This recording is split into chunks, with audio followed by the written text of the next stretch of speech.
what is up, everyone? Can you hear me?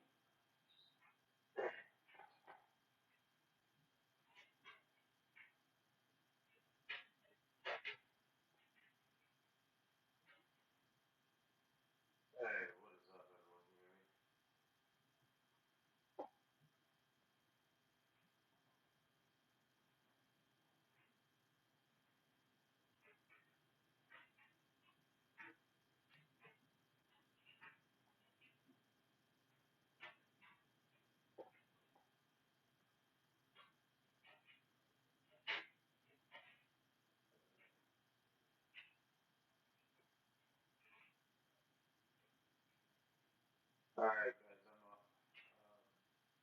on live. Give me a second. Sorry, guys,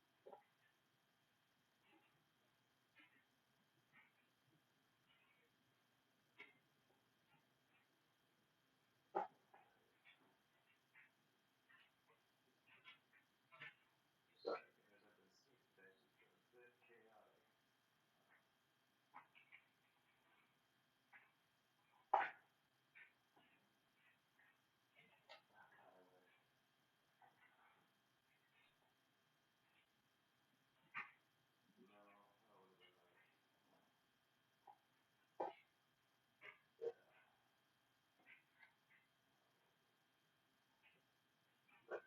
Yeah, I moved my desk and everything, so I'm trying to get everything in order at this point.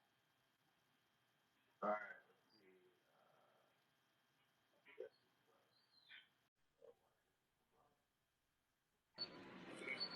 Guest requests. Oh shoot, hold on, I need to turn on my camera.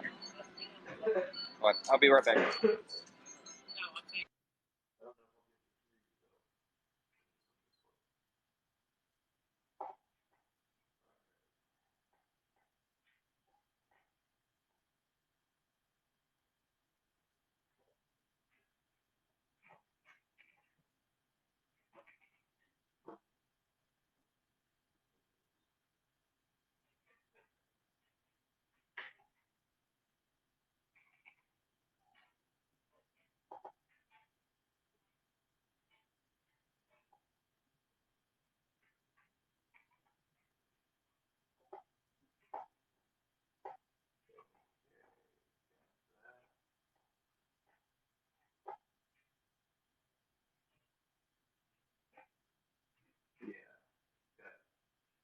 know if I'll get to hear you though. Yeah, got my DSLR set up for the webcam and pickup lens you can put on. Oh, there we go.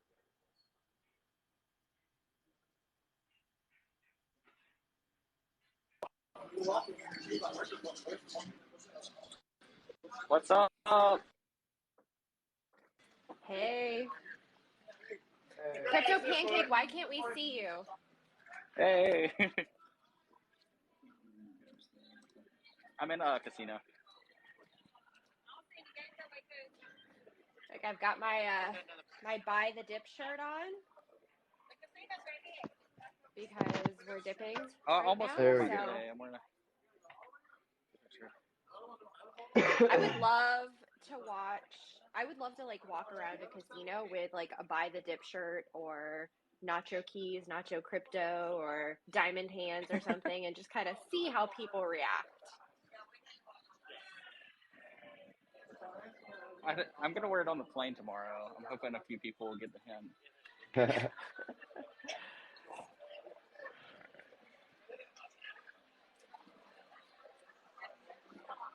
Oh no, we've got a bunch of people who are sick. There's Pancake!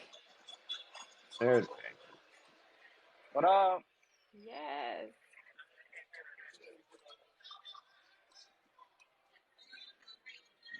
So, Is it loud? do we have any questions yet about, like, do we want to talk about the Rising Floor token? We've got, 25 people here. If you are here, make sure that you send likes, please. That's really helpful. Share the space. A big part of this project is education. Yes. And when you get it, you get it. So when you don't get it, people need help. Like they need guidance. They need different examples. So if anybody has questions, please feel free to send them. We have the voice going on the, Magic Internet Money, send in the roses. We've got the Discord going so you can listen in there. Whoa, look at that dog booty. Little Shiba dog. And I think a couple minutes left, like 2 minutes left of the sweep widget. If you want to get your information into the sweep widget to win 14 million WAPFi. And is anyone wondering why it's 14 million? Anybody want to take a guess? Look at that. Magic Internet Money with the dog booty. Coming in. Crypto Pancake cleaning up with the dog. Oh, thank you. Sorry, my sound was off. Thank you. This is Pancake. What is this, like your second or third time going live? Nope, just my second. Yay, I feel honored. I think Really? I've been there for both of the times you've gone live. I thought it was more times than I that. think you and War on Fud popped my live cherry, and I don't know. I think maybe Will Watcher was there. Oh my goodness, thank you. That is a Lady lot. did mine. Hey, Prometheus. How are you? Well, I guess technically mine was, we did a Twitter space with NFT.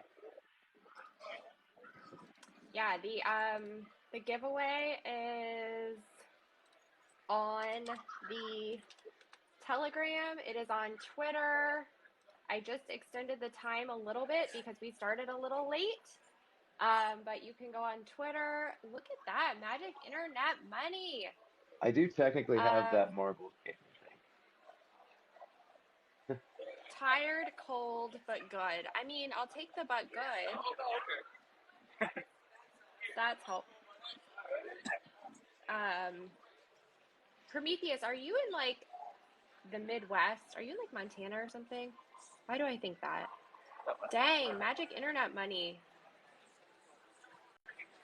Oh, you want to stay in here? I mean, I'm in Florida, so I'm not cold. It's a little warm here in Vegas. Yeah, Whale Watchers in Vegas, well deserved after tax season. In case you can't see. Oh, Northern Ontario. Ooh. Chilly. That is really chilly. Yeah, if you're here, appreciate the likes, appreciate the shares. That helps protect the chat. It also helps, other people see it. You can join the voice in the Discord. We've got our Telegram. Lots of options. I did see that Canada got tons of snow recently, Prometheus. Yeah, Whale Watcher with the hat. Go Whale Watcher. Thank you. Get it. I'm I got a hat on right now. I love it. I love it.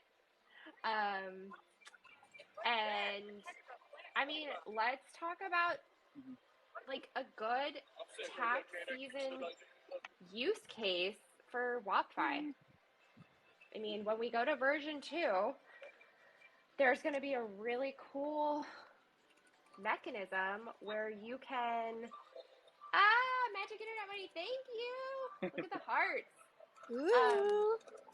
So right now with WAPFi, you have two values. You have the trading value, which is what everybody's used to. Everybody's used to looking at charts. Everybody's used to charting, swing trading. That's the norm. But you also have a floor value. And the floor value, unlike, the trading value, which is just constantly fluctuating, the floor value is always rising with these transaction taxes. And, transaction taxes have confused a lot of people. Whale Watcher and War on Fud taught me a trick personally for this, which is use PooCoin. It's auto slippage. And that will allow you to sell at any point because you don't have to mess with the slippage. But WAPFi, you can sell, you can trade. Just know that every time you're transacting, you're paying a tax, which is going to the floor. Yeah, and that variable tax really is something that will cool down over time. And this is something that a lot of people haven't really gotten yet. So if you think about it, you have to think about the sum of money you're dealing with. And so when you're dealing with small numbers, the ratios are higher than when you're dealing with large numbers. So if we were sitting at like $100 million floor, the tax would actually be really low. Yeah. But because we're at like a $30,000 floor, the tax is really high, because that ratio basically is going to be larger. So as the floor increases, the tax will actually decrease over time. Now, the one of the things that the idea behind this really is, so the chart is designed to be pumped. I mean, it really is. There's about 20% of the total supply in the LP. There's a huge impact on the chart for buys. So it's really easy for people to basically pump and double their money.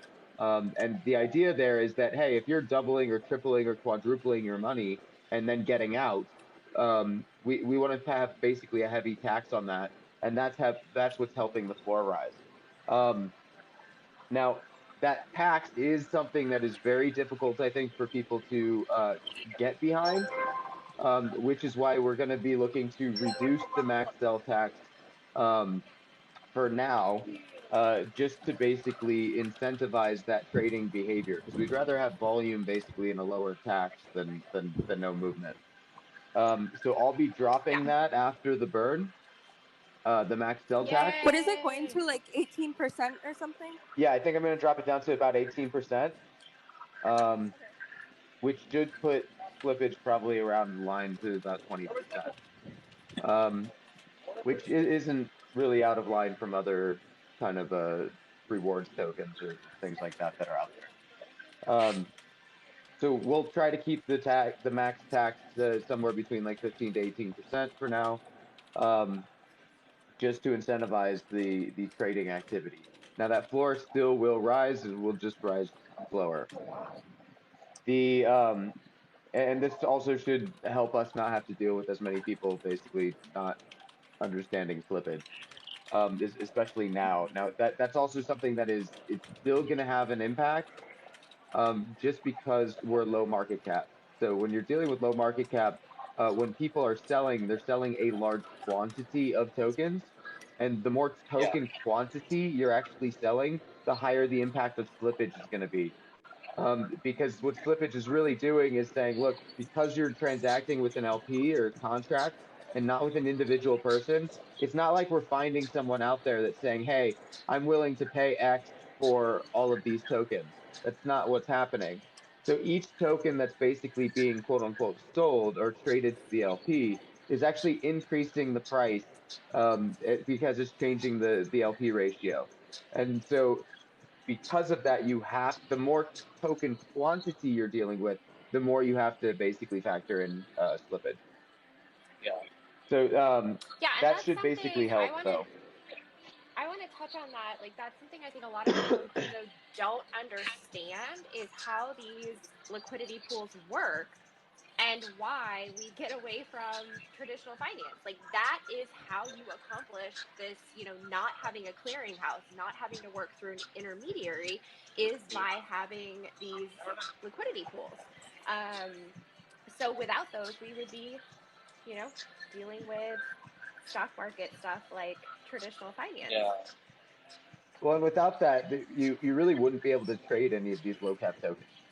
That's the reality. I mean, without a liquidity pool, if you were trying to match up buyers and sellers, the amount of time that it would take to actually do that on these low caps where there isn't a lot of interest, would just take forever. And then you'd basically not be able to, people would get frustrated and nobody would basically participate. So the fact that you have to deal with slippage is kind of it's the price you pay for basically being in the game. Yeah. Because it's kind of like doing like a limit sale, right? You have to find somebody who would buy it from you at the same price that you wanted to sell it. Yeah, and so the LP is really just saying, look, we're guaranteeing it because we're just pulling funds into this box basically here, and we'll pay out whatever price the ratio dictates. But because of that, each time you sell one of your tokens, the ratio changes. So you have to impact that. If you don't take into account slippage impact, basically people would be able to game the LP and just suck out all the value from it. So it's like, which do you want? Do you want to not have to deal with slippage, but basically every token is a rug pull, or do you want but it's not a rug pull based on the creators, it's just people sucking the value out? It's kind of like, hey, you can't have your cake and eat it too, man. So there are a few things though that I do want to discuss. I'm getting very excited for kind of what we're planning out for V2. And I want to actually talk about some of the stuff that we've now started looking at adding into V2, because I think it, in my opinion, it's pretty cool. So I mean, we've been trying desperately to express to people why we're here, and there still seems to be this idea, and I think it's really just because that there's a subset of the crypto community that basically just thinks that, look, everyone's out here to get their bag, because that's what they're doing. And so they just assume that all the creators are basically have some sort of intention in that respect. So so as we mentioned before in the past, the main feature of V2 is this ability to stake your tokens out of your control, so that you can get out a loan, basically, so that you can pull from that floor value, take out some of the BNB that's there, that's basically backing your tokens, locking your tokens up, and then as long as you're paying that BNB back to the pool, you can unlock your tokens in the future. So it's this like risk reward thing of being able to say, hey, I'm going to risk my tokens being burned, to get at some value now. And as long as I'm paying that value back, my tokens, I'm not losing my tokens, so I get them back. So I don't have to sell my crypto in order to get at some value. And so one of the things that we're going to add as a feature, within that lock feature, is we're going to add a two different lock functions. So one in which you're basically, is your standard kind of loan mechanism where you're saying, hey, I'm going to lock up my tokens, and when I pay back the BNB, that unlocks the tokens and I get the tokens back. The other function we're going to add, though, is a permanent lock. And now the difference here is that if you use the permanent lock feature, you can get out the BNB, and you can pay out back the BNB, and you can get out the BNB, and you can keep doing that in an endless cycle if you want. But you will never get your tokens back. Once they are submitted to the permanent lock, they are locked forever. They can never be sold. And the reason why we are adding that is because we are going to actually make it so that the founding members that were involved in the pre-sale have the option to basically send their tokens to the permanent lock. So I will be doing this. So the 3% or so of tokens that I hold, I will be permanently locking. They will never be able to be sold. The only thing I'm interested in is the loan feature. That is the entire reason we built this platform. So I'd never had any intention of selling my tokens anyway. I am not going to sell my tokens. I believe that with the founding members that we have here on the call, we hold, I mean, I think it's over 30% of the supply. And so we will be locking up about 30% of the supply. And we will be offering that. So not all of the people that were involved in the pre-sale are quote unquote founding members. We will offer that same feature to them, to any members of the community that were involved in the pre-sale that basically want to lock up their tokens. If we can get all of the pre-sale tokens locked up, it'll mean that basically there's 20% in the circulating supply, from the LP, which is massive. So that is something that I'm actually looking forward to, because that will basically just eliminate any concerns of the pre-sale tokens ever being dumped on people, because we won't have the ability to do that. Yep. Which is genius. Yeah, well, I mean, we still get access to the loans, which is really what I think we're after anyway. Yeah, And it'll just increase the trading value for other people. So and I we're really really think doing it's a that community for move. we're really doing that for the benefit of the holders. You know, like Yes. we're not really out here to like make money off of you guys. Like we're here to access the floor liquidity, but that's it. So, you know, for you guys getting in now, you can sort of rest assured that there's not going to be these huge dumps by the founders like there are in some crypto projects. Let's say, you know, get on like a big exchange or something like that. Yeah, Hey well, and once Brian, you, I Pinley mean, if you requested have, to come on. oh yeah, sorry. That's the thing. I mean, if you've got like founders tokens that are holding, you know, large percentage of the tokens, it's like, what are they going to do with those? Eventually, they're going to sell, I guess. So with a normal project, that's the only way they can get value out of it. And so people are just kind of, you know, waiting for Yeah. that. So here, what we're really just saying is, look, we're really only after the floor liquidity, so we'll be able to take loans out if we want. But other than that, the tokens will be locked and they'll never be sold against the LP. So the floor value doesn't affect the LP, so we don't have to worry about that. We're causing problems over here. Yep. Poor, We do like, this in Discord all the Brian time. is recovering from being sick or in the process of being sick, and the three of us are just like, In the process of being sick, so that's gonna be poor fun. Brian. Thank you for Yeah. rallying and joining us to explain all of this. Yeah. I'm super excited about the perma lock. I've been kind of commenting in the Discord so people can go back if they missed this, they can read through it. I'm planning on permanently locking when that option is available. Like, I have no interest in trading my tokens. You know, and I think like the loan mechanism is kind of how this whole conversation started. I don't want to call it that. The ability to access the value of your tokens is how this whole conversation started, because so many people who are traditionally disenfranchised in the traditional financial system, like they don't have a 401k or they don't have any kind of mechanism to store value, but then to access that value without, you know, just keeping a little bit of cash and, you know, hoping that nothing happens. So this is an amazing like alternative for people. There's a very low barrier to entry. You know, cryptocurrency is infinitely divisible. You can put $1 in. We sometimes see buys in the Telegram where people are buying $4 worth, but they can grow that value with a mitigated loss. Now, to be clear, because some people don't understand this, the market value can still fluctuate. So your market value is not guaranteed. What is guaranteed is the floor value. When you buy in, that floor value is continuing to increase. You can watch it. It's transparent ledger. Everything is out there. You can watch the floor increase. The market value will fluctuate. That is, it's true of any market mechanism. So, you know that those two things are separate, but what you can always access is that floor value.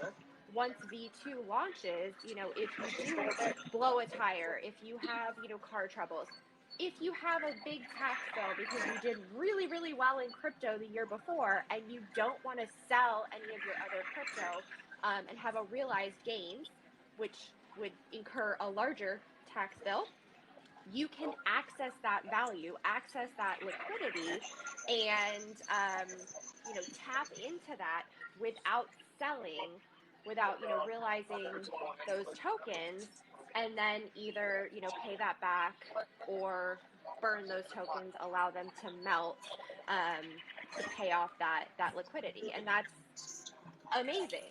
The accessibility of this, super low cost, super low barrier to entry. That is what I'm here for. Yeah, and So that's lock up my tokens. that is the key. So it's that, I mean, really the goal was to basically give people an asset that they can get kind of better terms out of even. Because I actually want to see this basically destroy predatory lending. practices and stuff. Payday lenders and title loan lenders and stuff that are just, I mean, just sick. I mean, they're charging 300% APYs and stuff for people to get their money, and it's just gross. I don't know if we can get Crypto Hussar up here. Oh, he requested, but I can drop off so Hussar can come on. The goal, well, I'll finish this piece because the goal really is to give people that better asset. And I think we can do that by having a stable of these. And that's what people don't necessarily realize yet, because WAPFi isn't really the only thing here. We're working with Tokify to make it so that V2 is literally just built into their contract, and anyone that has a V1 contract will be able to upgrade to the V2 contract. And that's not just us. So we've got so WAPFi is really just the first of these. Testudo will be launching soon. We know that Nomadics will be using this design. I think Fartcoin is basically transferring into this design. There's a few other projects that might actually transition to this design. And the goal there is that if you think about it, the difference between the LP's trading price and your floor price is really your LTV. It's your current LTV at the point of purchase. And when you purchase into the token, it sets your LTV. And so if you want to get a good LTV, what we want is to have a marketplace of these tokens. And so it just becomes, hey, if I'm really interested in the loan feature, I can look at a kind of marketplace of these tokens and pick the one that's going to get me the best return. And some of these might have higher taxes and some might have lower taxes, and so they might all have kind of differences in their functionality. But you could, if you really just want the loan, you could really just look at the difference and say, okay, well, that one's going to get me the best loan to value ratio, so that's the one I'm going to go for right now. Get your loan out, still keep the asset, pay back the loan, basically unlock the asset, maybe take profits, then buy into a different one. So it really, I think, allows for a lot more flexibility. Now, Pink Lady did mention something, and that's that we will be, I think, rebranding the burn concept as melt. And I think because this really fits really nicely, if you really think of it as a coin. So these coins actually are made out of a metal, and they have a melt value. And so the melt value a lot of times isn't worth more than the actual value of the tokens. You're better off just using the coin. Now, this is the exact model that we are using. And it's that there is a melt value for the coin. You can literally destroy the coin and get at the metal that's backing it, which in this case is BNB. And so, but the difference is that we're constantly putting a little bit more behind each of each token. And so there have been times in the past when these coins, the melt value has been worth more than the actual coin itself. And that's actually what's going to happen with our tokens as well. And so when the melt value becomes worth more than the coin itself, you can start melting them to get at the melt value. But by doing so, you're most likely you're removing these from circulation, and you are increasing the value of every token. There's Usar. Hello. Oh wait, hey, oh you can't see my face. Well, that might actually be a good thing because I look like garbage. You look great, man. I don't know, like a raccoon had a rough day after it got ran over geez. by a car that was full of manure. That's. You got ran over by a car? I didn't. I'm just saying I look like that, but a raccoon ran over by a manure truck.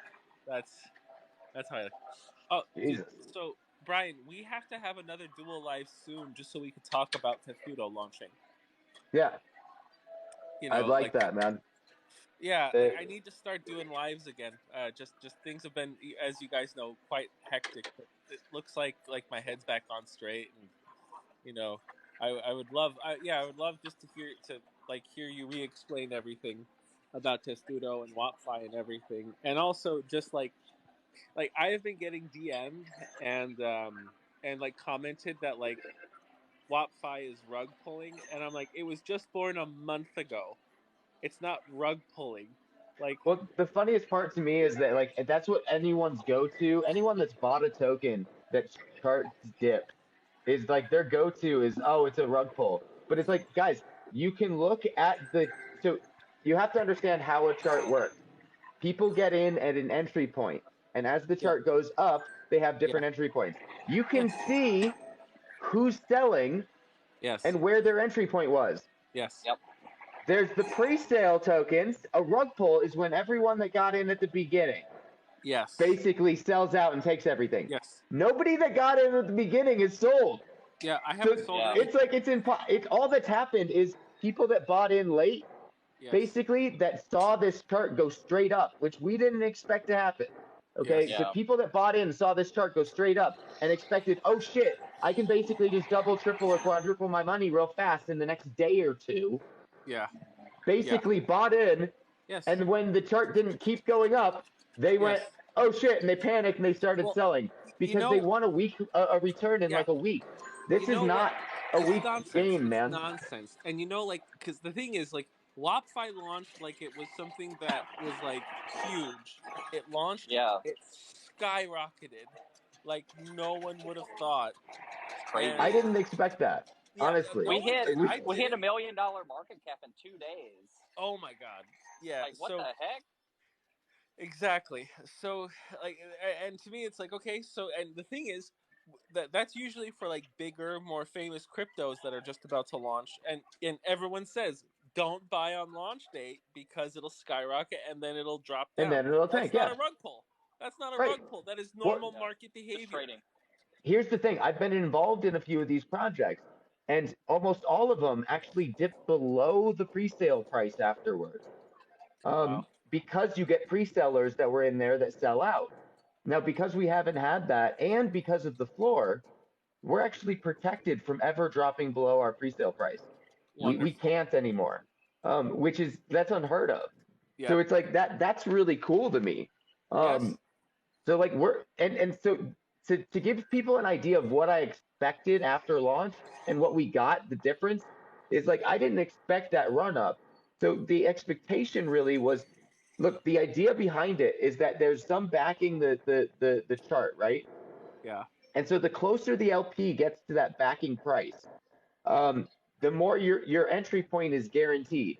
So like if we were sitting at if we were sitting right now at like a $30,000 market cap, your entry, your buy would be basically guaranteed. You couldn't lose money. Wow. So it's like it's a perfect time to buy then. So Yeah. my expectation was that we would hit that point. Yes. People would buy just because it's like, oh, my entry's guaranteed. I might as well buy. That Yep. creates a pump. Because you get the pump, you get some people to sell off, Yeah. which creates it to dump, and you just keep getting this thing that goes like this. And so I expected us to be doing that up into from 15,000 market cap all the way to like 30,000 market cap, and then just be able to say, hey, it's just going to keep doing this, and it'll Like keep doing this buyer up to hook. 100,000, and then a Buyer million, hook. and then it just went boom, and I was like, well, what the fuck just happened? Yeah. And then we were too high, and it was like I kind of want to bring it down because Yeah. Of Yeah. course. we're not protecting our holders anymore because we had that large pump. Yeah. And it's When crazy the whole too, goal was 'cause, to like, protect the holders. Where is Whale Watcher? Whale Watcher, where are you I'm right here. now? He's right there. He's in Oh, Vegas. where are you? Are you in Vegas? Oh or- yeah, I'm in Vegas. We're at Caesar's Palace. Oh, that's so Yeah, it's awesome. cool. So I I was love gonna say, Vegas. oh, it's amazing. Yeah, this hotel's gorgeous. I was gonna say too, add into what Brian was saying. Like, I ended up buying like another 300 million tokens when market cap was like at 110,000 because the floor was at 24,000. So basically, my max loss was 75% of what I bought, meaning I could never lose my entire investment. And so I think Wow. that's what's going to start happening. Like, if market cap does get down enough, more and more people are going to buy because their loss is being mitigated by a pretty high percentage of their actual like investment. So people that don't pay back the BNB, does that make the floor wallet amount go down? No, because basically their tokens are 1-to-1 backed with the BNB, and so you can think of it as the total amount in the floor, yes, does decrease. But if they don't pay back the BNB, their tokens are burned and removed from circulation. So it doesn't decrease the individual burn price of every token. So even if someone defaults on their loan, and the way we do that, the way we're going to do this with V2 is if you default on your loan, it'll actually burn a little bit more of your tokens than it needs to cover the loan. And so what that does is it actually increases everyone else's percentage. So their token values actually increase in burn value when someone defaults on the loan. So the idea of the loan process or the kind of borrowing mechanism is that when people don't actually pay back, it actually increases everyone else's value that is paying back their borrow. So so basically good actors of the network get increased value over time, where we're not really punishing bad actors. We're really just not incentivizing them to not pay back. So there's more value for you if you do pay it back, but we're not going to hit you with some like crazy APR or something. So there's no real interest accrued from the loan, in particular because the tokens that we burn are actually still gaining value over time. So if you have a long enough loan process and you don't pay back all of it, we really only need to burn like a smaller portion of the tokens. Yeah. Yeah, and you're really incentivized too, because as the floor rises, the amount of BNB that you can take out from your staked, your locked WAPFi tokens increases. So you're really at an advantage to pay back your loan, because if you do pay back, you can get even more out. Yeah.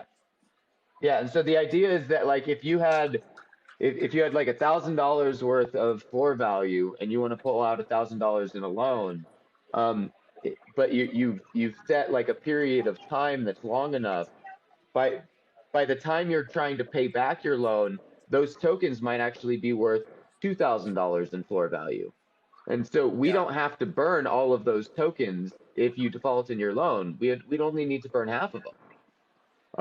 But if you pay back your loan, that $1,000, you basically get access now to $2,000. And even if you didn't pay it back, you would still have access to the $1,000 because all we burned was the amount that's necessary to cover the initial loan. Yeah, that's what's really cool. I like that because it really is. We're trying to think as much as possible. What would we do that's in the best interest of the holders at the time? Yeah, because I mean, you have to remember, we're holders too. So like we want this thing to be doing whatever's in the best interest of the individual. And there's nothing that sets us apart from anyone else that's in the community. We don't have some special account or special thing that doesn't allows us to do anything different. It's just, look, we're just like everyone else. So like, we want to make sure that we can get value out the same way that everyone else can. Now we might actually shackle ourselves in some ways, like the permanent lock mechanism, just because we think that that's actually in the best interest of the holders as well, because it's really in the best interest of everyone if we remove our portion of holdings from the circulating supply. Yeah, because then you sort of protect your liquidity, right? Yeah. Yeah. So the idea is, as people are trading this, the floor rises, and you don't necessarily need so many tokens to basically be held in order to get out of the loan. But the period of time that we're in right now, I basically call it's our entry point time. So you're really not, you shouldn't be looking to trade the token to make a bunch of money. You should be looking to trade the token to try to establish your entry point. So what's a good entry point to gain the quantity that I want in the future? Will I purchase more after locking my initial? I might. So we've basically said that the founding members are free to kind of do what they want after locking their initial. I will be locking all of my initial stake. I know that. I might purchase a little more once we get to a higher market cap. Yeah, I also am locking my initial, but what I am doing is I'm buying once the market cap, like I bought 300 million the other day when it was at 110,000. And what we could potentially do is any profit from that, we could do more giveaways on WAPFi or something sort of for the community. But because we're also selling, those tokens after the initial buy-in, any sale actually goes to the floor, or part of it goes to the floor, so it increases the value. So yeah. So I am going to. Hey, Pancake. Hey, what's up, buddy? Are we able to turn What our happened? camera back on and off? Because I wanted to turn my camera off. If you click the multi-guest button on the bottom, it gives you the option to do it. But like, if it Thank kicks you off and like if you leave the screen, you gotta turn it back on, then turn it there you back go. off again. So. There we go. What's happening?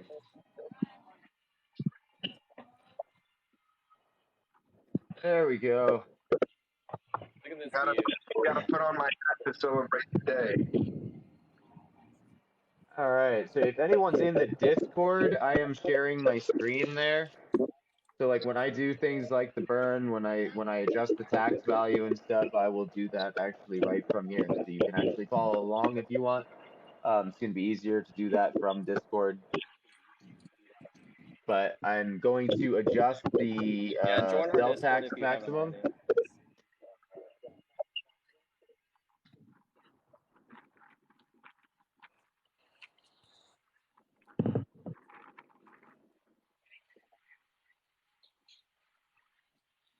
Yep.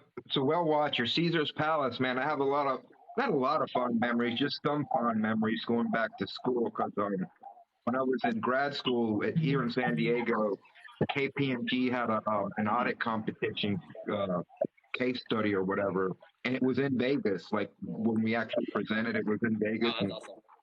and we got to stay at the Caesar's Palace. Yep.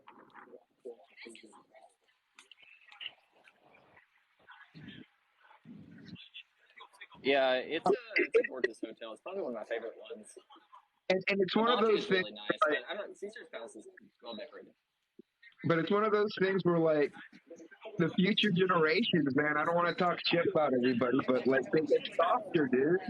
Like, I heard that a couple of years later, it went from being the KPMG audit competition to being the business competition, so that they could be more inclusive to their accounting people. Oh. Yeah.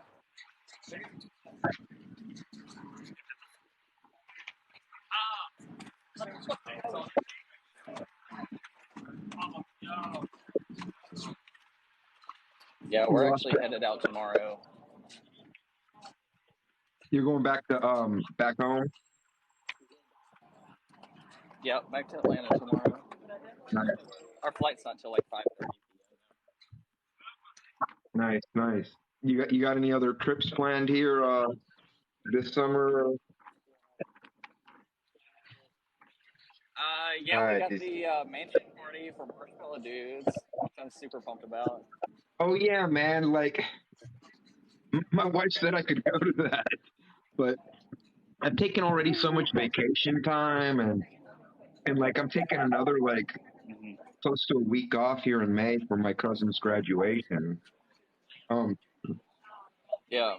I don't know.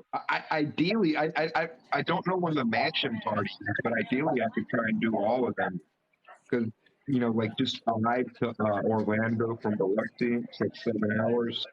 Yeah. Yeah, are you driving from it? Well, shit, from Atlanta, like. Yeah, you should fly. Fly from Atlanta. Come on, yeah, fly to Orlando from Atlanta. Yeah. All right. So should we burn a driving at cars. billion tokens here?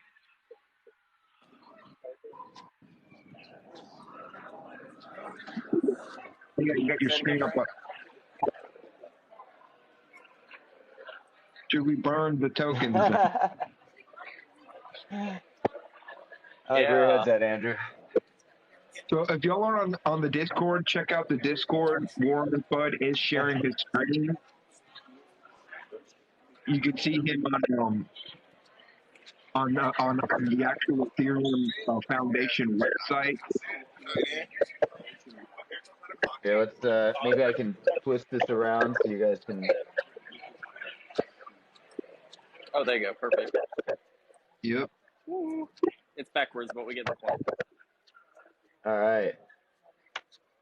So all we are doing is sending to the dead wallet 0x bunch of zeros DEAD. Let's That's see easy the enough. trick. This is easier than I thought it would be. Oh yeah, the trick is making sure that we have enough zeros in here. So actually, I've got a little more than 1 billion in here. So let's do it's 1.182. So yeah, let's just do that. Does that sound good to everyone? All right. A pretty big number. 1.1 total supply. That's awesome. So 1.182. So it's 1,182,279,898 tokens. Sound good? All right.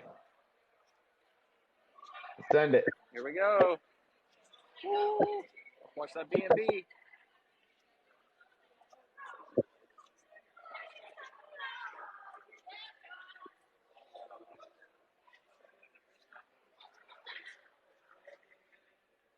Hey.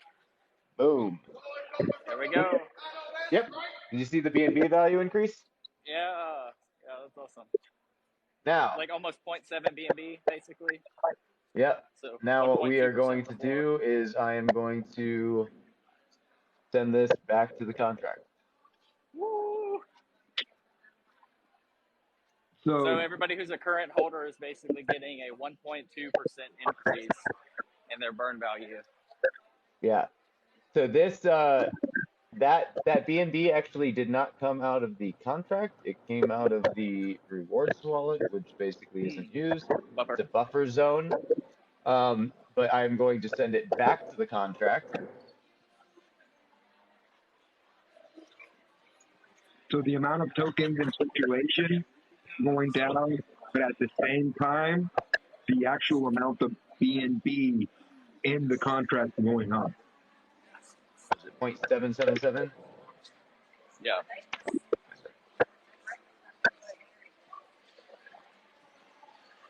No. No, we're still too far above our floor. Here we go. I mean, not for you guys to burn, but for us to burn, it's beneficial for everyone. Yeah. Because we got in early, so it makes sense for us to do it, which is why we're doing it. It wouldn't really make sense for users to burn right now. There will be a point in the future, though, where it will. And so we're working on, we've got, Teach has got like a nice little app together. It doesn't necessarily look that great, but it at least shows numbers. But we'll have that up pretty soon, hopefully, and that'll basically show people like what the current burn price is versus the current market price and stuff like that, and they'll be able to use that to look for an opportunity where the chart basically drops below, and there's that natural arbitrage opportunity. Mm-hmm. And one thing I'll add to what Brian was just saying, right now, because market cap is so low, in theory, the earlier that you get in, the faster it will be for you to lock in your initial cost to have a minimum, like basically where you'll never lose any value in your tokens because you just burn that for your initial cost. So that's why when it gets, into the 100,000s, like eventually we will get to 100,000 in the floor wallet. Yeah, so our floor wallet, it's just a matter of time, really. So our floor wallet's sitting, we got almost 60 BNB there, and so that's and that can go down, but it can't go down in proportion to how many tokens are out there. So each token's value is basically kind of guaranteed at this point. And so the more the longer we go on and the more trading activity there occurs, the more those tokens will be worth. And so if we're sitting right now, we're sitting what is this, like we're $25,000 burn market cap. And we're at, so if when that basically crosses, so we're at what is it, like we're in the 100,000, we're at $200,000 market cap right now. So like it at a $100,000 market cap, once that burn wallet crosses that $100,000 threshold, it can't go below that again. So that's kind of the point. Is the burn wallet is the protection layer. So we can't go below. So our LP market cap can't go below 25,000 right now. So, and also, kind of what I want to describe about that burn market cap is it's like the book value of the project. It's the fully liquidated amount. Yes. That the holders would get it when it just get burned. This is why I like accountants. Because I don't want people to get confused when they think about whole market cap. That's going to get changed because of all these slippage and buy and sell. It doesn't work the same as the market cap. Yeah. Yeah, it really is. It's the book value. Yeah, so never be. Yeah, that's the important factor. Really, is that burn. We call it a burn market cap really only so that we can compare it to the LP. But it's really not a market cap. I like to think of it more like an insurance policy. And so you understand how much the insurance policy is holding. And it really only goes up unless someone exercises their insurance policy. But the only way to exercise your insurance policy is to basically remove yourself from the supply.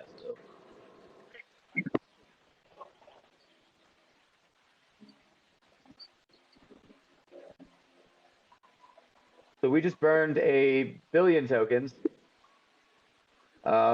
This won't be the last time we do this. So there's about 20, let's see, 23 billion tokens that we have in reserve. There's some interesting things we've discussed using them for, which but nothing that I'd feel comfortable announcing yet. At the very least, if we don't decide to use those, we'll burn the entire 23%. So those aren't really for use. Those are really just for those were for really like rewards or staking or game purposes later on. And there's a platform that we'll be developing for WAPFi that we may end up using some of those. I don't think that we'll use the entire 23% though. So periodically we will be burning those to reduce that percentage. Fireworks, yo, I like it. Me too. So the tax has now been dropped to 18%. Nice. So we should have less of a trading tax problem for people as well. So it'll be a little bit more friendly to trade. And if the community wants to even decrease that further, we can. It's a pumpable token. So if they really want to drop the tax and just pump the hell out of it, and then and keep doing that in some cycle or whatever, that's another way to raise the floor. I'm fine with that.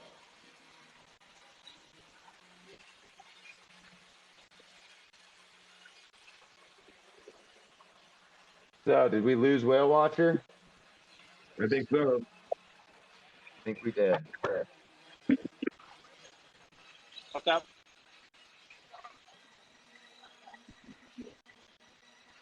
Should we do a giveaway? A 23% burn would be epic. It would actually. That would be insane. I would absolutely love that. Just be like, fuck it. Let's just really reduce the supply. Before you do that, I'm curious to see, should we share what the burn you did just now did to the chart? Or do you think that there's some show to the chart? Because when I think about the burn, in my mind, it's almost like the opposite of what the rebase tokens do, really. And if you look at why rebase tokens do what they do, I'm going to say it straight up. People may not like it, but it's straight up. The reason rebase tokens do what they do is so that their charts look more attractive, and people that are like, oh, I love trading and don't know any better will be like, this chart looks nice. Yeah, I mean, it's really just to affect the chart. Like, I'm not... The interesting thing is, like, based on the design of the token, we really care a little bit less about what the chart's activity is doing. Because up, down, it just kind of decreases the floor. It's designed for holders. I mean, that's really what it's here for. Now, if we do want to do a giveaway, I did get the marbles game. Nice. Okay, I have like all the entries in the sweep widget. Do you want me to email them to you, or do you want? There's apparently a way to do a randomized winner on here, which we could do live, or we can do the marbles. Oh, let's do that, I guess. I haven't done the marbles yet, so I need to figure out how to. This is one Donnie shared with me, so I will share my screen. I know, or I will turn my camera around if I can. Okay. Hey, Crypto Money. So we've got all the entries here. I haven't clicked anything yet. It will email you if you're not, if you're not on here. I know that Whale Watcher, we've all kind of discussed some tokens. So winners will get 14 million tokens, and that's due to tax thresholds because we're a bunch of accountants. Is that why? But yes, that's why we funny. had all I had no idea that's why you guys did that. That's I like it. Yeah, we like, it's a gift that we don't have to report. Like, right. Like, we actually don't like the paper trails. So, like, if we can minimize things to not have a paper trail, that's where we all win. And that's what we're doing with this. Nice. So, and we'll do more of these. So just for y'all to know, like, it was a sweep widget that closed. This is my first time using it. But apparently we click Randomize Winners here. So if everybody's ready. Okay, randomly select one at a time, I guess, or should I select all three? Select all three. Let's try it. Okay, 3 winners. Submit. All right, we have Adam Newell, Elijah Brown, and Sean Brady Doran. So sorry, not trying to dox you guys, just trying to make sure we're being legit. Whoops. Elijah, Sean, congrats, Elijah, if you're still here. I know you were here earlier. So congrats, Elijah won? We will. Yeah, Elijah won. He was asking actually about when the giveaway was, so that's awesome. Yeah, Adam and Sean, and apparently we can email you. Sorry, Elijah, I didn't show your email address. You won though. So we will email you.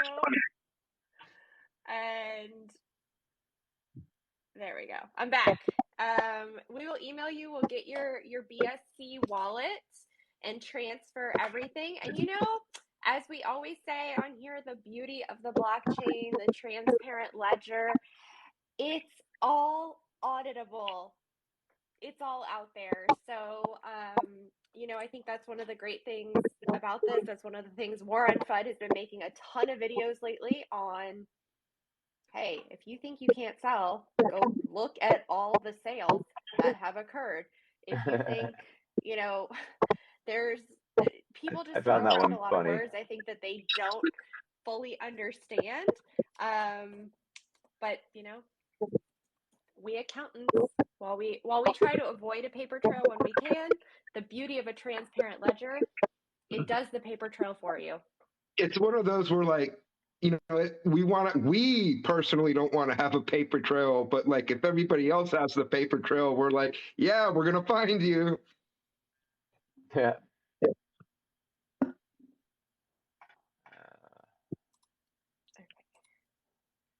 Well, let me see this. I will figure this out.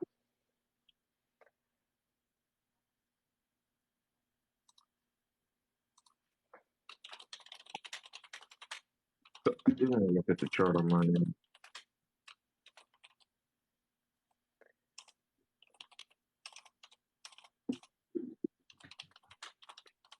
And maybe non-fungible, maybe you can make a like an area on the Discord for winners. You know, with Oh, that yeah. whole like, oh, we never DM you first, all that stuff. Like maybe you can make like an area so people can just share their BSC address in the Discord, and we can get them their tokens. We can put receipts in there.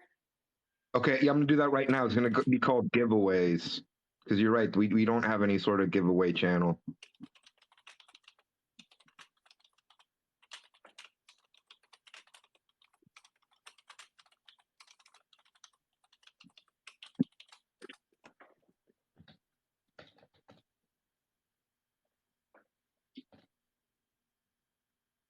Congrats, y'all.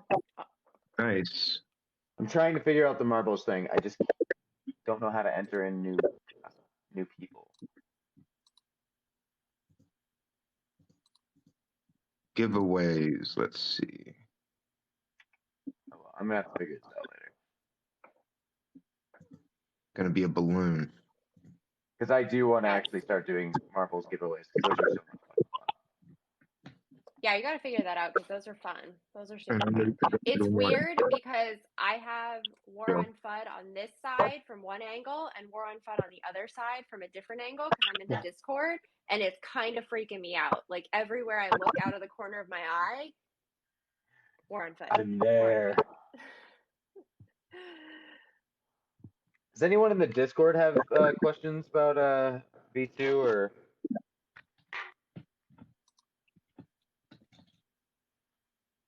What we're doing moving forward?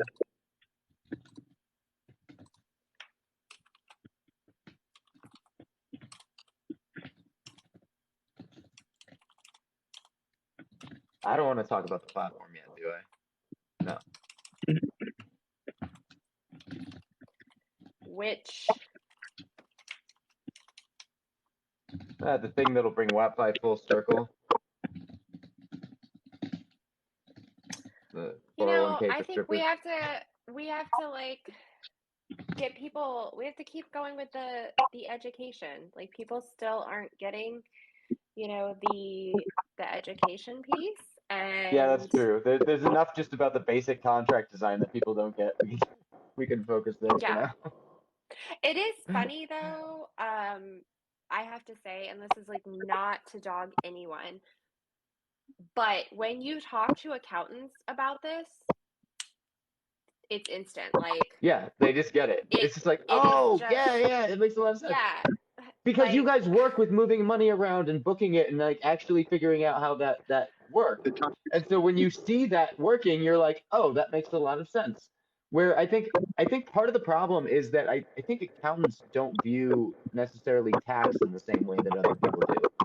Because they see it really as just, okay, there's a block of funds and that block gets divvied into different accounts, basically.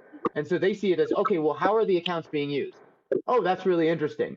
Where other people they're just like, this is my money, and what are you taking from me? And it's like, no, that's not what the tax is for. The tax is actually used within the system. It's not even a tax. It's really a reallocation of funds.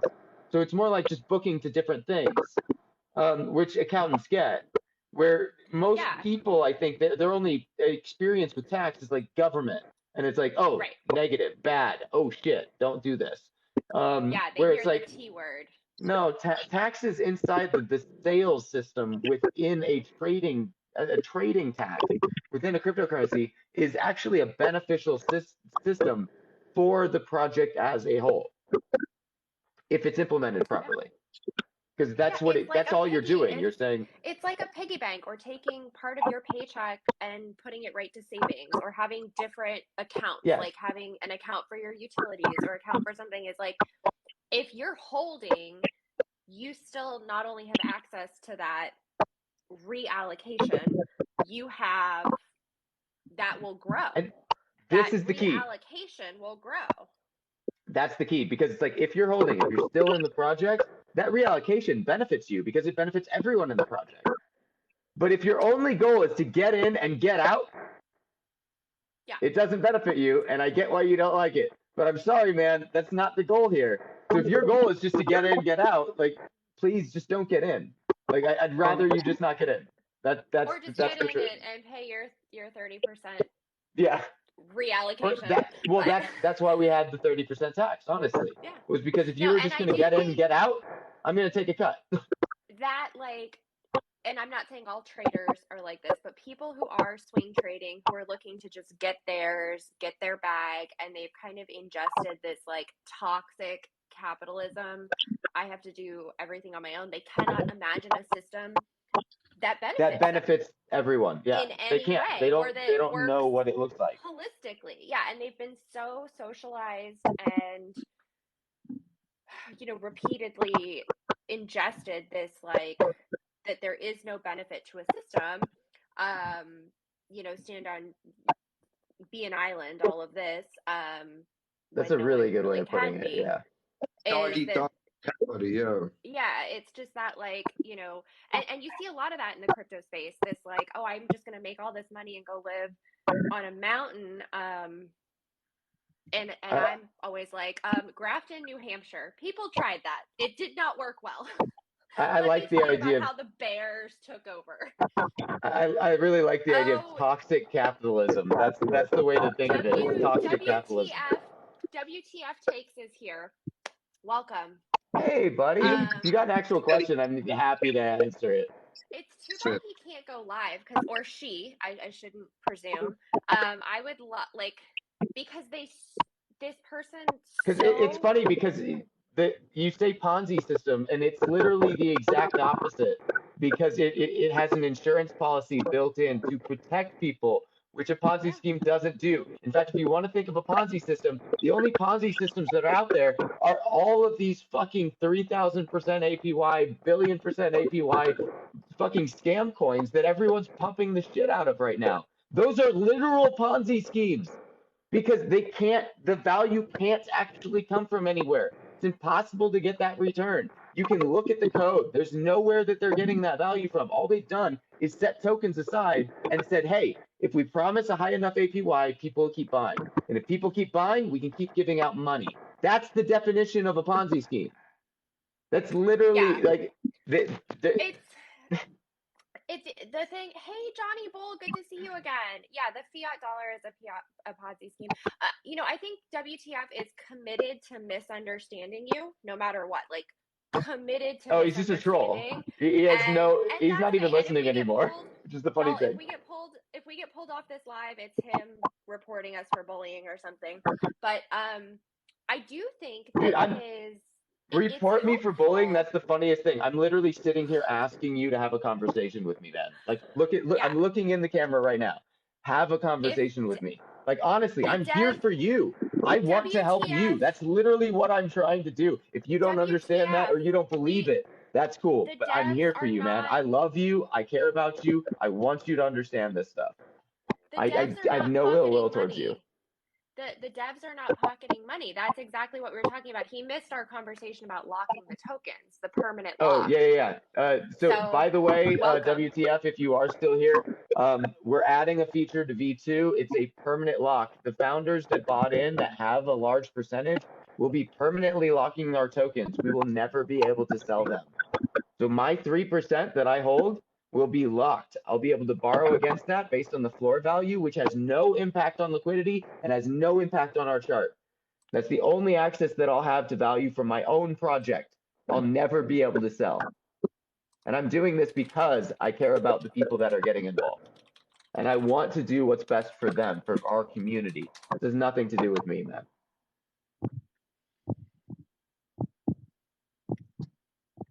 Sage is here. Sage. Yeah, I mean, I do think it can be helpful, like drawing out, and I do the reallocation, like the way we were talking about that. And sometimes it's the language again because of the toxic capitalism and how people are so I like invested to toxic believe capitalism. That's really what it that. is. Yeah, I mean, people are like, I think it's the same thing Sage gets. Like Sage gets all these people who are like, you're not going to give this stuff away. You're not going to do this because they cannot imagine someone else doing anything for another person just out of the It's idea a lot of of projection. benefiting. Most of the time when you Yeah. get this stuff, it's a lot of projection. It's like this is what they would do in the same situation or something, and they can't imagine that someone actually has goodwill because they've been mistreated so many times throughout their life that they just assume that that's got to be the baseline. And it's like, dude, And me too, but that's why I'm here to do something different. Like, And I think people are just afraid to kind of go out of the norm and try something different, something than like the traditional way that they have seen things succeed. And even in the NFT space and crypto, we see that. Sage that was on here, he did a video earlier and he talked about kind of what he got out of from his successful launch yesterday, and I loved it. And basically, what he's saying is, the way he did the launch, the way he did was because he wanted to show the world that it can be done an easier way with minimal resources. And it was bumpy along the way, but I think he definitely did show that really anybody can replicate the process that Sage took to launch an well, it NFT definitely collection. kept the hype up. I mean, that's for sure. Everyone was. Success, that's going to be up to their effort. But the actual tools that Sage used and the actual part of like minting and releasing that, Yeah. he did it in a way that really anybody could replicate. None of this, I don't know how to code. I don't know what a smart contract is. I mean, if you know how to set up a MetaMask wallet, fund it, and upload pictures, that's really all you needed to do. And he had a very successful launch, and he definitely proved what he set out to prove. And I hope it encourages people. And that's what we're doing. We're doing things a different way. Everybody, not everybody, but a lot of the community has this trade mentality. So we are Yes. doing things a different way that really does require. We want to switch to an invest mentality, not a trade mentality. Yeah. And that's the thing that I'm actually waiting for is I really want to Sage, when you go to B2, let's talk, because I really want to introduce the rising floor concept into the NFT space, because I think that's the thing that's sorely missing actually from the NFT space, and that would actually help a ton, because that would be I mean, giving an insurance policy to NFT projects would be huge. I mean, they have a liquidity problem anyway. And so introducing something to solve that would be massive. So one that I've been wanting to talk to the crypto fam, and it's not a big Hold on, deal. I do want to address this because this is I think a lot of the projection that I'm seeing. So it's all too many influencers making TikToks just to sell out of their NFTs, and make money, a bunch of scams and stuff. Dude, I am right there with you. WTF takes. That's what you need to understand is I'm 100% in agreement with you. There are a ton of people that don't actually have good intentions. There's a ton of people that don't actually have the know-withal to actually run projects like this. Now, I did not come out here to be a TikTok influencer. No, I'm not in a room full of them. That's what you don't understand. You don't get who these people are. Okay, we're not influencers. None of us set out to be influencers. So I was working in crypto from back in 2016 to 2018. I had no intention of becoming an influencer. I didn't actually even want to do this. I just saw a bunch of like stupid people doing stupid shit, and I started talking about it, and then people listened. And I met a bunch of people who are accountants. These people are finance and accountants. that basically understand finance. And those are the guys that I attached myself to, because those are the people that actually have professional jobs, that run businesses, that know how to actually work money. They know how accounting works. Okay, so this is where you lose me. WFT is like the ad hominem attacks. It's like, if you want to be here and ask questions, and we're welcoming you. Brian has responded to we're welcoming you. Brian has responded to so many of your questions. He has been patient. Like, we revise our language. We talk about I'm not making money off this, by the way, though, We dude. use And it. WTF Well, and takes, that's I've just the lost thing money is on this so far, and he that's the goal. That's always going he to be the goal. I'm starting a cannot business. he You've can't obviously never can't get started a it. business if you don't understand that you spend money to make money. This is not the goal. Is not this is a business. This is not a pump and dump or some like stupid crypto thing. This thing will last for fucking years, and I will make sure of it. So this is a business we are starting, and we're doing it right. It's going to be a slow burn, and it's going to take some time. Okay, I have no interest in basically just running with something that's just stupid. We're out here trying to actually build something, And do people and it start looks different when you do that. They do, man. They do. But like, I mean, I started my TikTok account to talk about like taxation and like, and trying to get All those people fun things. to think more about fundamental analysis instead of just like trading. Yeah, All right, because now you're just being a troll, man. So now I think you're Yeah, 14. now you're just trolling. Now he's just trolling. If you want to actually engage, man, I'm here for it, man. I really do care about you. And if you're too young to understand that there's people out there that actually care about you, that don't know you, that understand that you're actually projecting a lot of your own insecurities inside of a live right now. I know that you're probably not old enough. You probably haven't actually experienced enough meditation, actually gone through and learned about yourself to understand that that's what you're doing. But I have, man. I've got years on you. I've got decades on you. And I know what this looks like, okay? I know projection when I've seen it. I've dealt with it myself, okay? And I care about you because what you're showing to me is your own insecurities. And I'm here actually trying to tell you that I care about you. If Okay, that so hurts this you is or you don't funny. understand, How is this how you attack someone who preaches the truth? WFT, you've attacked Sage. You've attacked all of us who are on here.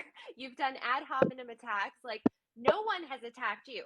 No one here has attacked you. No one has made any presumptions about you. No one, I mean, and you're not preaching any truth, man. Like, come at me with truth. If you want to look at you're just transactions on the chain, making you're just making up bullshit assumptions. And then when you're presented with fact, like I will take you through and show you the transaction history. If you're presented with fact, and you Proval is don't get to right. say like, oh, I'm preaching truth when you're so blind to the actual evidence that is presented to you. That's not truth, I do man. just have to say, it's not an airport. You don't need to announce your departure. But Proval is right. Like, No, he does, he because went. it's really just projection about himself and wanting to know that he's holding the spotlight. That's really all this is He about in went, general. and I will say, earlier today, Proval, part of what you missed is he was asking. He was very inflammatory in his questioning, but we have all welcomed questions. Like, I have had people DM me personally. I know Brian has had people DM me, and I have said, I'm happy to answer your questions, but I'm also happy to answer those on a public forum. I'm happy to do it in writing on Discord. I'm happy to do it on Twitter. I'm happy to do it on a live, so that we can put this information out there, because just like the transparent ledger, we're not hiding anything. There's nothing to hide. We prefer to do this in a public forum. Yeah, I would much rather have it be a public forum so people can ask the questions that they need to ask. And that's why, somebody like that, I will entertain, until the ad hominem attacks, or, until it crosses the line.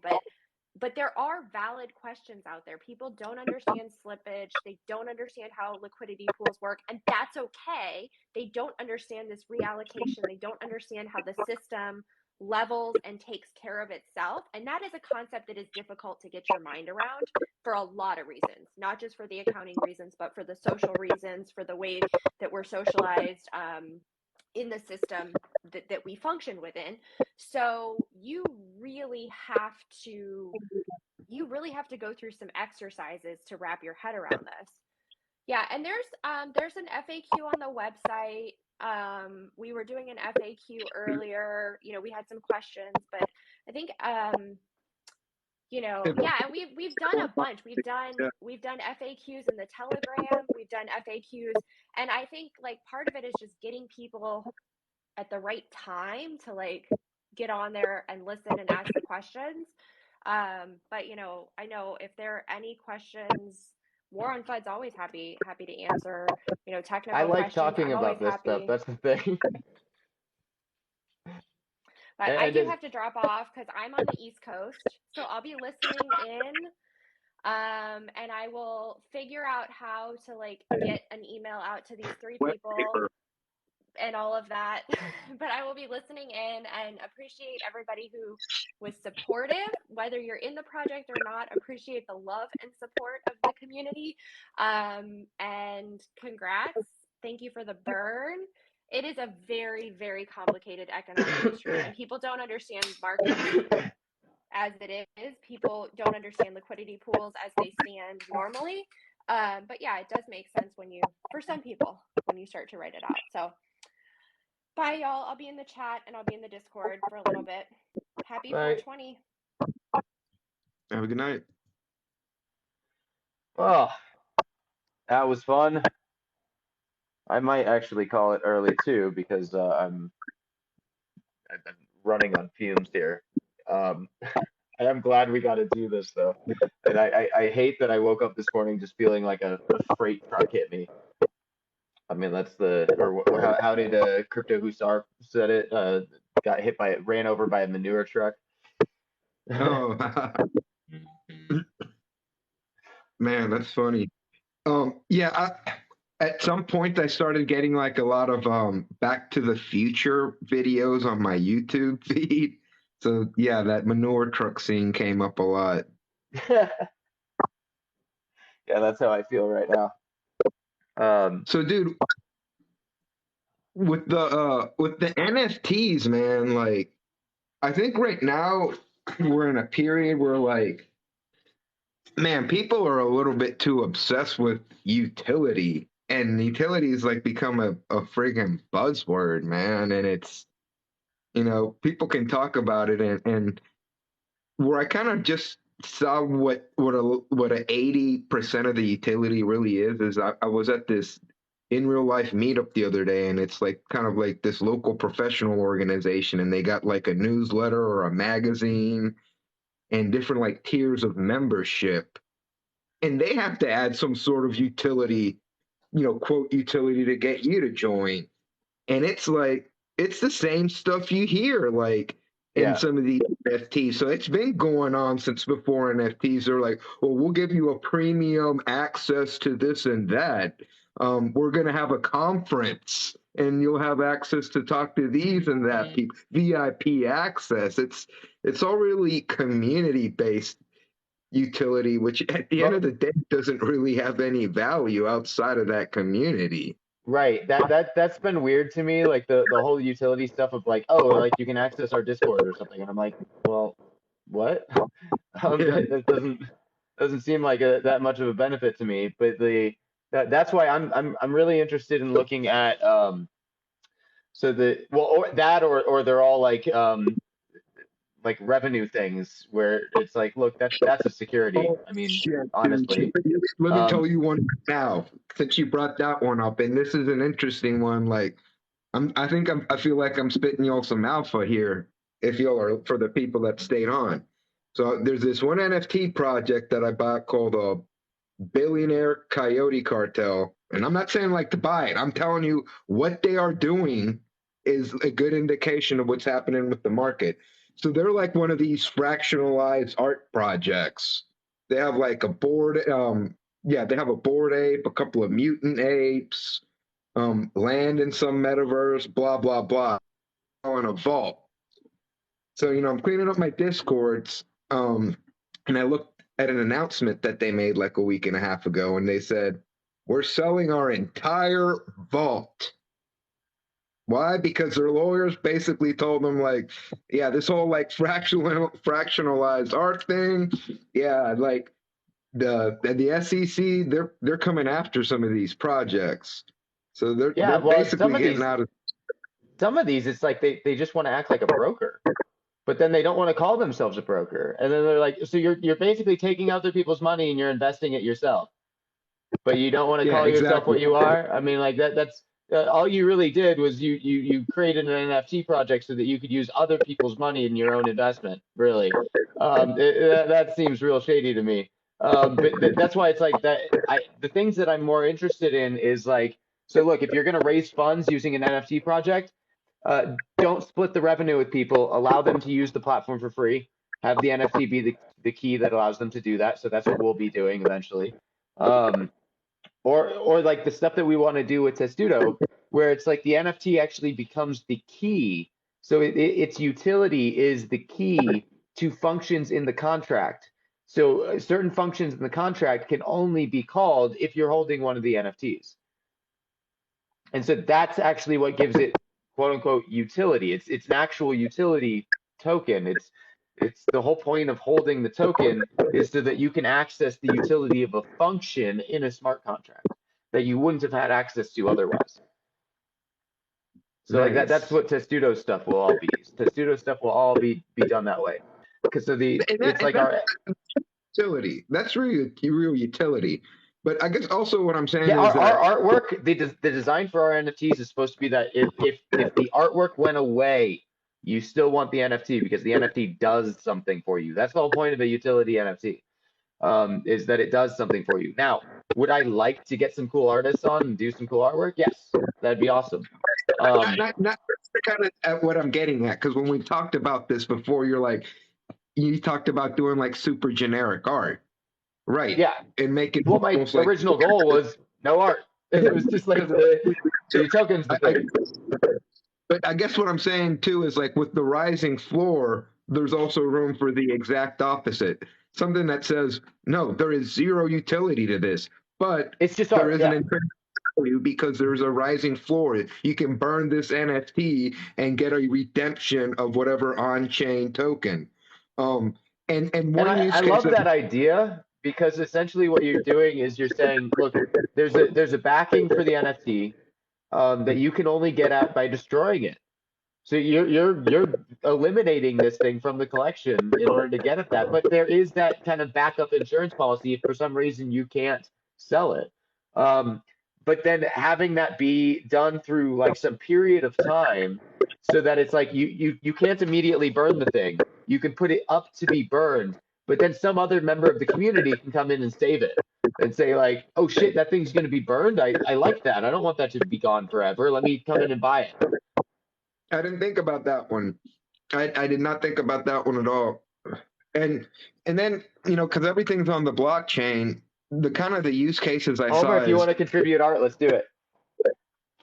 Because I know when you had asked about an NFT rug pull, how does that actually work? Because it's really just a name, like it's not like a true rug pull. Well, it's like once the art's out there and you've sold it, it's like oh, the rug pull is like the creators didn't actually do anything with the project, and I'm like, there's like 90% of NFT projects out there that are just like that. Nobody calls them rug pulls. They don't do anything. They just sell NFTs. I didn't really consider that a rug pull as much as like just a shitty project. So basically, the moment the creators pull any type of funds from that wallet, people get scared and automatically you're going to think it's a rug pull. So this is what I'm saying, like a zero utility NFT project that has the rising floor, like I'm saying. But because everything is on chain, people can see it. It's a type of project where the creator is expected to pull the money out and use it. And what I'm thinking is, I know an artist in Southwest Michigan she was left, Web 1 came out, they were like, please email us, please start emailing us. We can no longer accept you like writing us these samples of art, and mailing them to us, Web 2 came out, it's like, sorry, If you haven't retired yet, yep, sorry, we're considering you retired now. We're not like going to do business with you anymore because you really get on this whole email thing. So this project would be something that would be expected that the money would go to somebody like that, an artist like that. So it would be expected that they would use that money. If you see that Yeah. that is not being drained, then that project's not being used for its intent.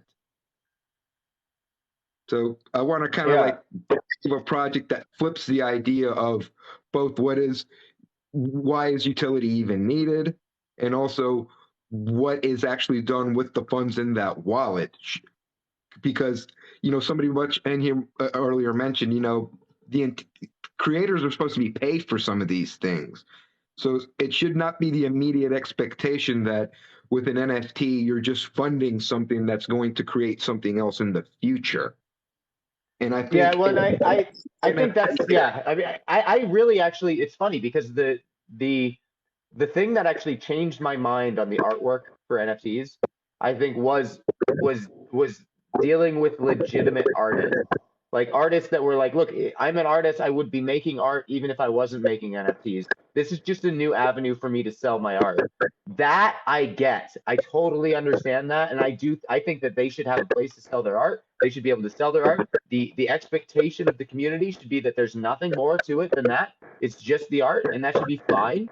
The issue that I always had with the whole like artwork for NFTs was more along the lines of stuff like the Bored Ape Yacht Club, or there's like, dude, fuck off. If you're telling me that someone's spending like $100,000 on a shitty cartoon drawing, you can go get fucked. Like it's tax evasion and theft. That's all it is. This is a way for super rich people that made a ton of money in Ethereum to hide their money. That's all it is. And it's like people don't seem to understand that or get it. It's blatant. This is what we've been doing with fine art for fucking years. It's a way for super wealthy people to hide their wealth. That's it.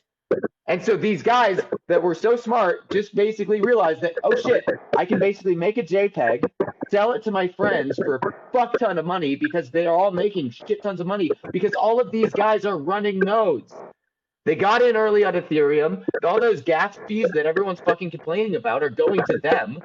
And they're sitting on more money is coming into them than they know what to fucking do with. And so they needed a place to park it. That's where NFTs came from, man. That's where you get these $100,000 million NFTs. They have no real value. They're bullshit, and they're just ways for these people to hide their own money. Because when you get that much money coming into you, you have to do something with it. Otherwise, you're gonna get in trouble. So this was just an excuse. So like, I really hated that all of a sudden NFTs blew up and everyone was talking about it as if it was some cool thing. Now, if you want to talk to me about like, hey, I'm an artist and I build art and I've been selling these art paintings for $200 a piece or whatever, and so now I'm selling NFTs for $200 a piece, great.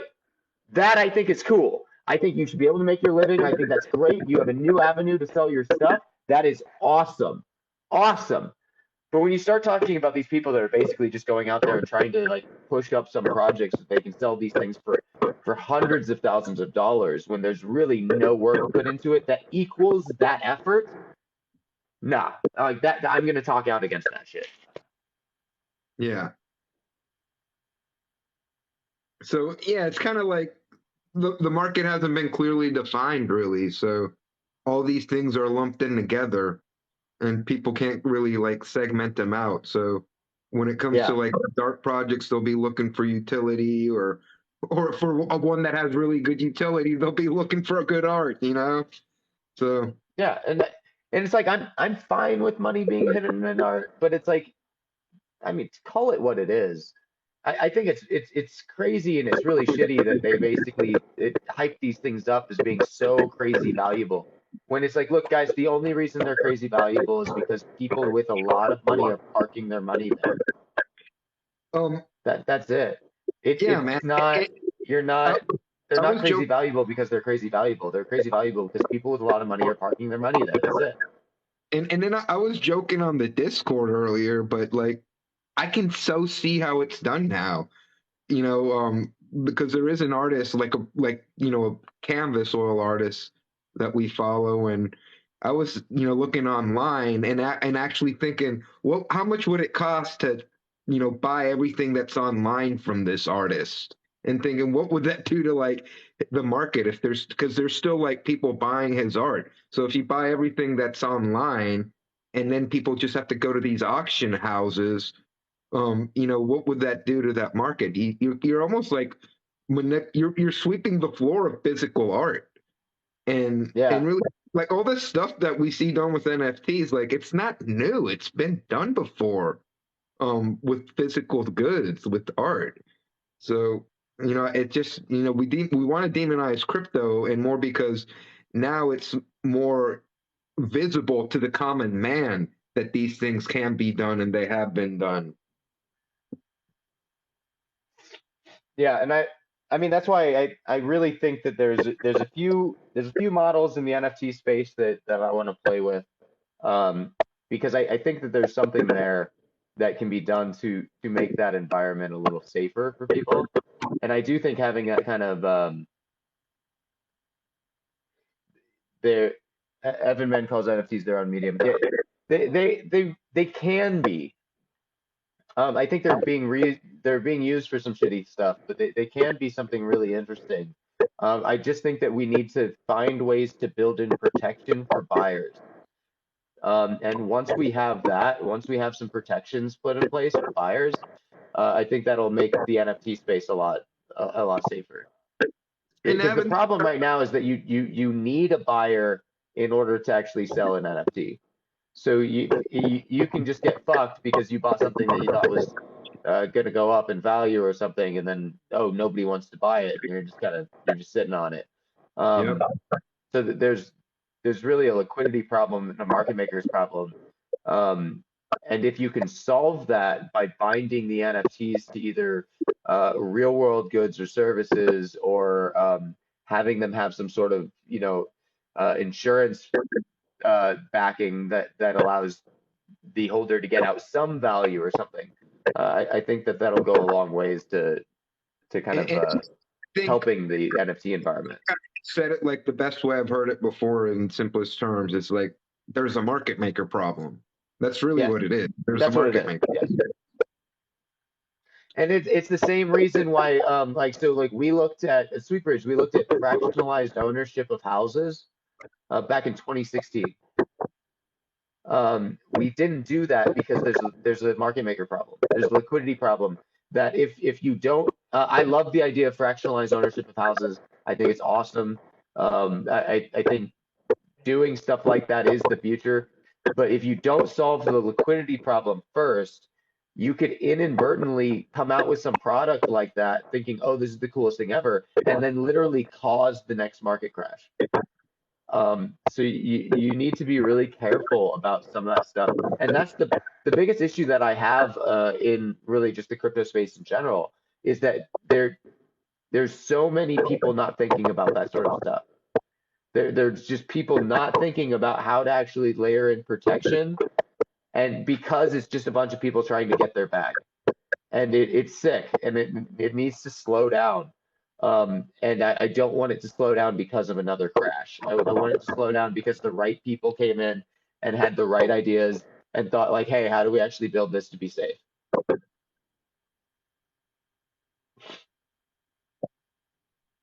Yeah, if it slows down because of another crash, it'll be difficult to recover from it, really. And I'm not talking about really price wise. I'm talking about like control wise.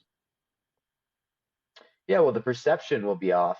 If we cause, especially if we cause something, if we get too overblown with NFTs or something, and we cause a market crash because of it, like that'll be hard for crypto in general to basically recover from, just as a perception thing.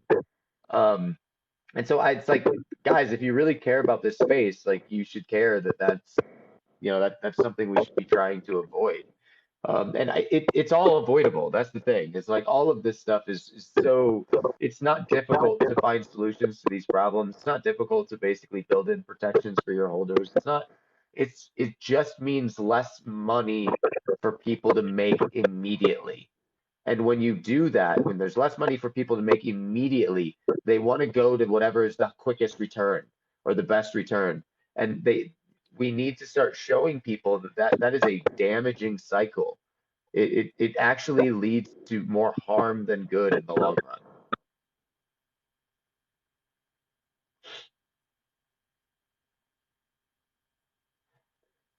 Yeah, no, I do think that there is utility in the art itself. And especially when we get to the point where it's like buying an NFT and all of the information is actually on chain. It's not hosted in OpenSea or something, and then you're able to basically own the thing that you're buying or something, or use the IP rights or something. That is incredibly interesting to me. That is a massive art utility. I mean, the ability to remix stuff, even like I've seen some projects that want to do stuff with like music and sounds and stuff, and being able to then remix or rehash them and have like revenue share like trickle down through the remixing of the NFTs and stuff. That stuff is super cool, like so cool to me. Stuff is real cool, like to be able to do remix stuff. Yeah, yeah, but that's it really is just it's the blatant.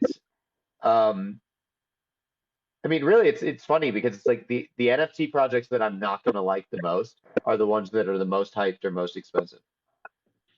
Yeah. Because there's no real value, man. You can't, like, as soon as you start telling me that this piece of this one token, it's like I know the code behind that fucking token. When you start telling me that that one token is worth like $1 million, I can't start telling you no, it's not. That's not how it works, man. Yeah, with the whole remix thing, whether it's ICP or whatever the heck is the actual solution that can handle like more than just a recorded transaction on a ledger being distributed. Because yeah, there's music, and then you could have like the remixes on there, and that's kind of like a big issue with kind of preservation of remixes, right? Yeah, my dad had met with Imogen Heap back in God, it was like 2016 or something, to talk to her because she wanted to build a platform that was doing that sort of thing, allowing people to basically put out their music and allowing others to use the music in their own stuff, and then it automatically chained everything together, and then any revenue or royalties basically would get flown back through the chain, so that everyone that contributed along the chain actually benefited from each piece that they contributed, which I thought was really cool. Another similar one is with like retro gaming, but it just be a tough one because of like the intellectual property rights. But you know, like a lot of these old 8-bit, 16-bit games, they have a lot of hacks, and basically they're just like add-ons that you can add to the original game to change colors or change the levels, or you know, you could have Mega Man in a Mario game, whatever. And a lot of preservation issues with that one too. So it's something being able to put stuff on chain would be huge too. But that's why I'm like I'm actually not a fan of IP rights and stuff. And preservation is a big thing there because it's like you've got companies and stuff that can basically just say that they don't want this stuff preserved because they own the rights, and it's like, no, fuck off, man. You release this thing out into the world, it exists. Everyone should be able to benefit and use it and enjoy it. I mean, I really think that after so many years or whatever, and it's stupid because you've got like Disney basically fighting IP rights because Mickey was supposed to basically come into public domain. No shit, what is that going to do to their bottom line? And it's like, oh, you guys can fuck right off. At this point in time, there's no reason an NES game shouldn't be in the public domain. Yep. It's like, come on, man. And now the big one is like with like the deep fake technology, being able to put dead artists in new movies. Like there's gonna be a new movie That's coming weird out. to me. Yeah. Did you hear about the new movie that's gonna have James Dean in it? No. Yeah. What? Yep. All right, that's kind of creepy. That's weird. Yeah. Yep. And this is 520 NES cards is a lot. That's awesome. Dude, that's dope. Yep. I have the USB cards, so I can play them on original hardware. But yeah, I just load up those the ROMs on there. That's pretty cool. But yeah, this is like how long. Otherwise you gotta sit there just. And expensive. Like those 500, dude, that collection That's impressive, dude. Because that's a lot of money, that collection. Yeah, Um, but well, yeah, James Dean. It's been 70 years since he died. that's crazy. Oh my Yep. God. Making a James Dean movie. And like the whole big deal about deepfake is like the way the copyright law is, like you can't, if somebody took a picture of the celebrity, like the actual person that took the picture has the copyright holding or whatever. But if you're like doing deepfake technology, like creating a brand new digital asset or whatever, you're not using that photo that somebody else took. You're using something brand new, so it's more off of the copyright, off the likeness of the original person that died. So that's why, like, really anybody, just, I guess, right, really anybody now, since it's been 70 years, anybody with the technology could create their own James Dean movie. Holy shit. Yeah, And I think Finding Jack. is in the same deal too. Like, if anybody with like good deep fake technology can like start putting Marilyn Monroe in their movie.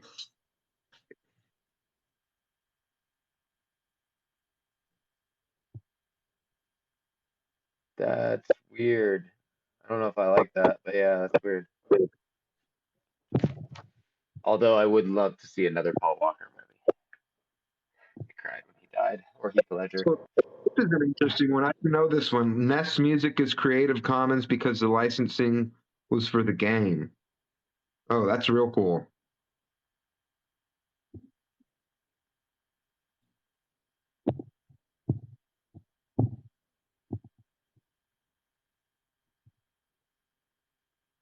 The LeBron movie. It's like parody law. I don't know. So all of the NES music is Creative Commons? That's really cool. I didn't know that.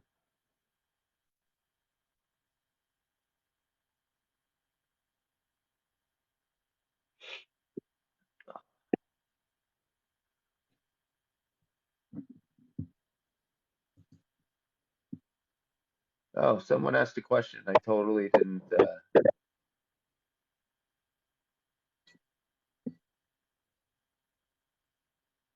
How are we able to get B&B as a loan? V2. V2 will let you stake your tokens and then get out B&B in return. Then you pay back the B&B and your tokens get unlocked.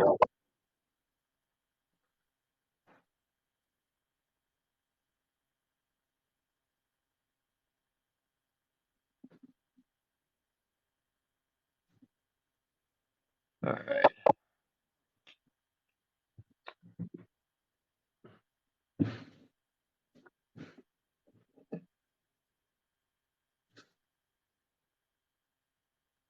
Listen to the mini bosses music. They nail Nintendo jams. Yeah, I was Oh, gonna yeah. say if it's Creative Commons, there's got to be a bunch of cool remixes and stuff. Then mini bosses. I'm gonna have to look that up. That sounds awesome. Because that'd be cool. Just a bunch of guys that remix a bunch of. Name of album is called Brass.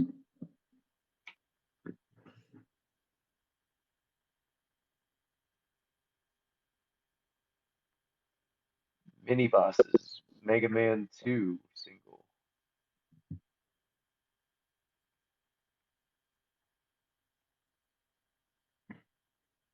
Hey, what's happening? Hey, what's up, man?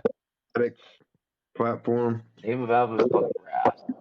Yeah, Mega Man 2 has some of the best music. Yeah, Mega Man 2. Yeah, like at the top of my head, like the top ones are like Mega Man 2 and like the DuckTales Moon theme. Those are like probably the best ones. Like, yep. Dude, I love that DuckTales game. That game was so awesome.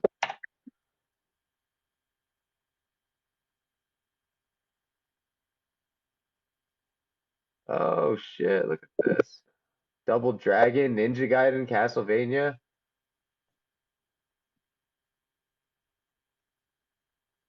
Super Mario Brothers 2. Oh hell yeah. Nice. I'm totally down for that. Thanks for that, Homer.